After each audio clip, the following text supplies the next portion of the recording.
ओम श्री गणेशाय नमः। आप सभी का हमारे YouTube चैनल पर हार्दिक स्वागत है।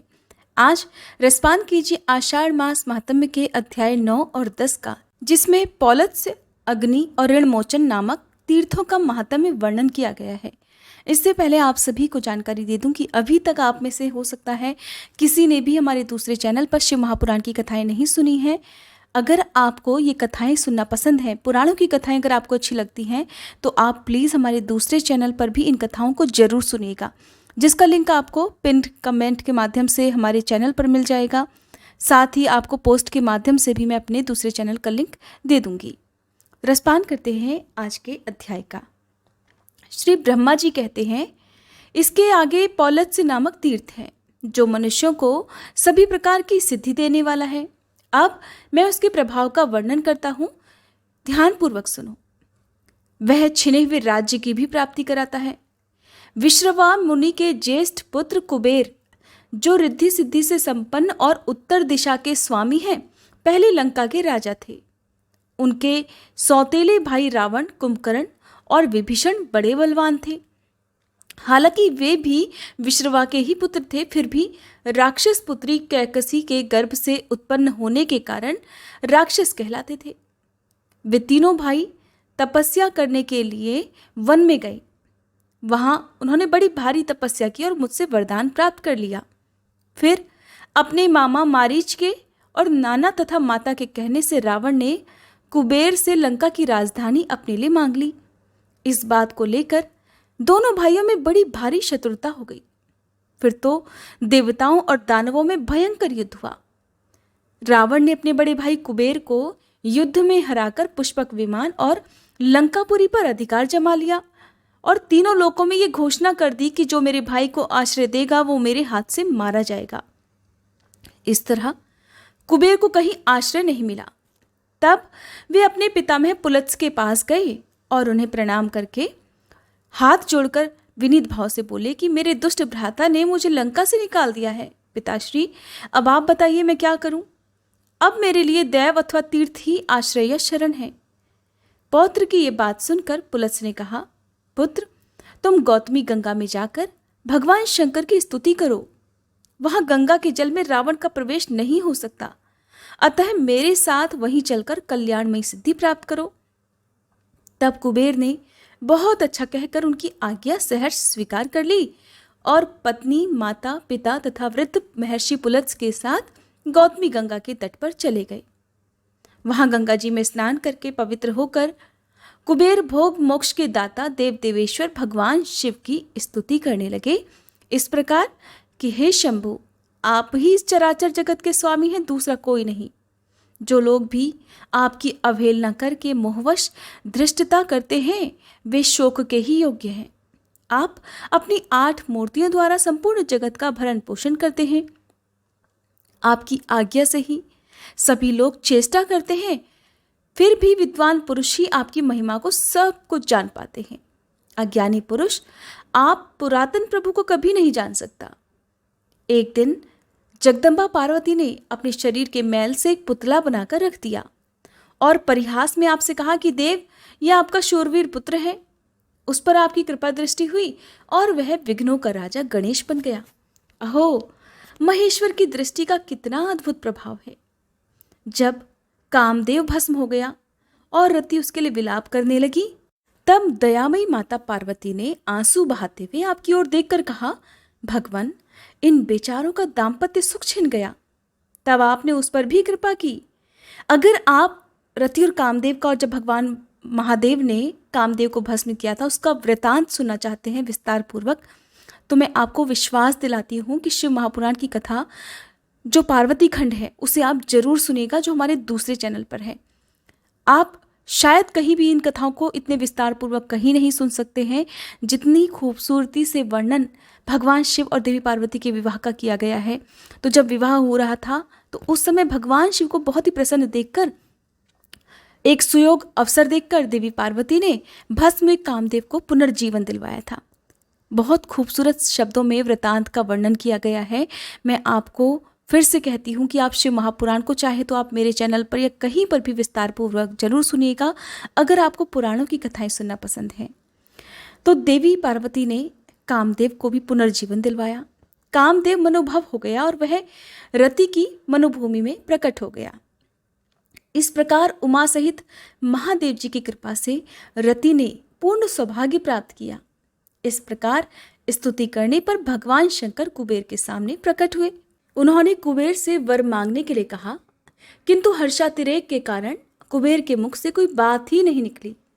उसी समय आकाशवाणी हुई।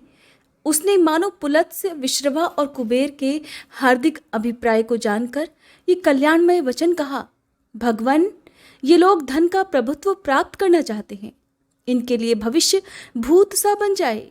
जिस वस्तु को ये किसी के लिए देना चाहें वह दी हुई के समान हो जाए, तथा जो वस्तु ये स्वयं प्राप्त करना चाहें वह पहले ही इनके सामने प्रस्तुत हो जाए। ये भगवान शंकर की आराधना करके इस बात की अभिलाषा रखते हैं कि हमारे शत्रु परास्त हो, दुख दूर हो जाए, दिक्पाल का पद प्राप्त हो, धन का प्रभुत्व मिले, अपरिमित दान शक्ति हो, साथ ही स्त्री और पुत्र का सुख भी बना रहे। कुबेर ने वह आकाशवाणी सुनकर त्रिशूलधारी भगवान शंकर से कहा, देव, ऐसा ही हो। तब तथास्तु कहकर शिव ने उस देवी वाणी का अनुमोदन किया। इस प्रकार पुलत्स्य, विश्रवा और कुबेर का वरदान से अभिनंदन करके भगवान शिव अंतर्ध्यान हो गए।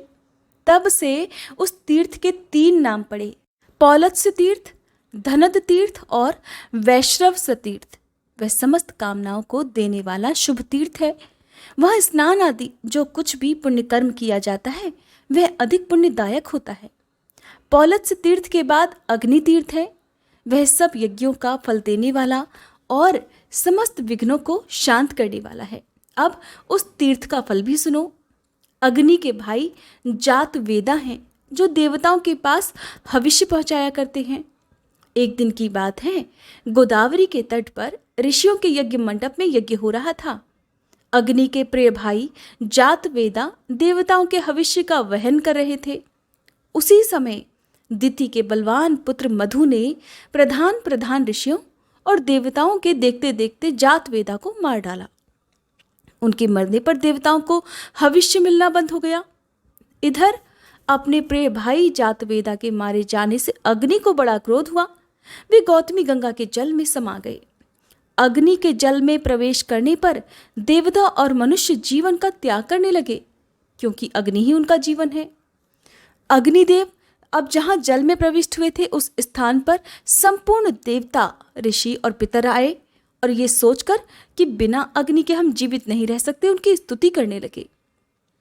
इतने में ही जल के भीतर उन्हें अग्नि का दर्शन हुआ। उन्हें देखकर देवतागण बोले, हे अग्नि, आप भविष्य के द्वारा देवताओं को श्राद्ध से, पितरों को तथा अन्न को पचाने और बीज को गलाने आदि के द्वारा मनुष्यों को जीवित कीजिए। अग्नि ने उत्तर दिया, मेरा छोटा भाई जो इस कार्य में समर्थ था चला गया। आप लोगों का काम करने में जात वेदा की जो गति हुई है वो मेरी भी हो सकती है, अतः मुझे आप लोगों के कार्य साधन में कोई उत्साह नहीं है।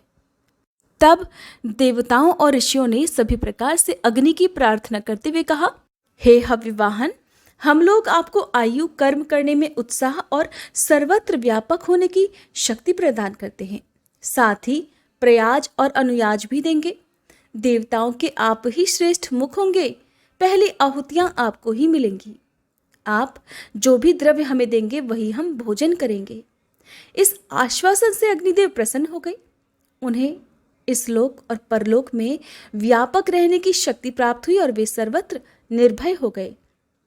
जातवेदा, बृहद्धानु, सप्तार्ची, नीललोहित, जलगर्भ, शमीगर्भ और यज्ञगर्भ इन नामों से उन्हीं का बोध होने लगा।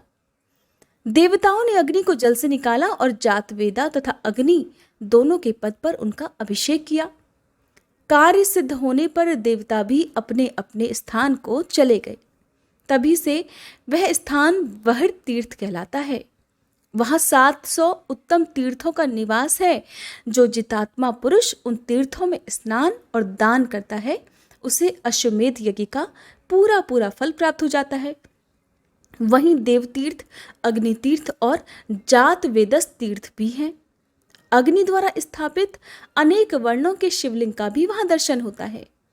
उसके दर्शन से सभी यज्ञों का फल प्राप्त होता है। उसके बाद ऋण मोचन नामक तीर्थ है, जिसके महत्व को वेद वेत्ता पुरुष भली भांति जानते हैं। नारद, मैं उसके स्वरूप को बतलाता हूं, मन लगाकर सुनो। कक्षीवान का ज्येष्ठ पुत्र पृथुश्रवा था। वह वैराग्य के कारण न तो विवाह करता था और न अग्निहोत्र ही।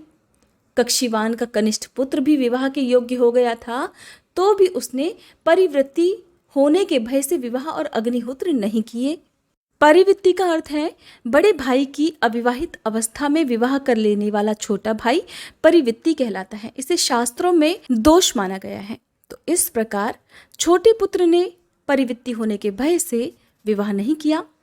अब जब पितरों ने कक्षीवान के दोनों पुत्रों से पृथक पृथक कहा, पुत्रों, तुम देवऋण, पितृऋण, ऋषि ऋण से मुक्त होने के लिए विवाह करो। ज्येष्ठ पुत्र ने कहा, नहीं, कैसा ऋण और कौन उससे मुक्त होता है? तब छोटे पुत्र ने उत्तर दिया, बड़े भाई के अविवाहित रहते मेरा विवाह करना तो उचित नहीं है, अन्यथा परिवृत्ति होने का भय है। तब पितरों ने उन दोनों से कहा कि तुम लोग गौतमी गंगा में जाकर स्नान करो। गौतमी का स्नान सभी मनोरथों को सिद्ध करने वाला है। गौतमी गंगा तीनों लोगों को पवित्र करने वाली है। उनके जल में श्रद्धापूर्वक स्नान और तर्पण करो।